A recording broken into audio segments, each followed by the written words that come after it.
৯টা বাজে, তবু কম্পিউটারের দোকানে অন্নপূর্ণা ভাণ্ডারের জন্য কাগজপত্র জমা হচ্ছে, অনলাইন হচ্ছে। মানুষ সারাদিনই অনলাইনে কাজ করছে। কম্পিউটারের দোকানদারগুলোও অপরিসীম পরিশ্রম করে চলেছে।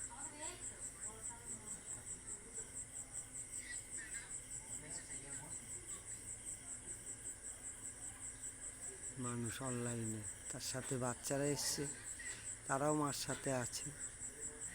রাত হয়ে গেছে, তবু অনলাইন করে যেতে হবে। তারা অধীর আগ্রহে অপেক্ষা করছে।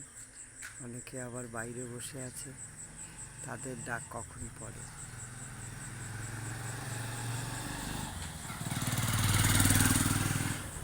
রাস্তাঘাট শুনশান, দোকানপাট সব বন্ধ হয়ে চলেছে।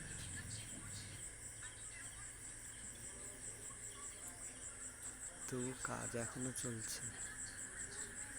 প্রয়োজনের থেকে বড় বালাই কিছু নেই।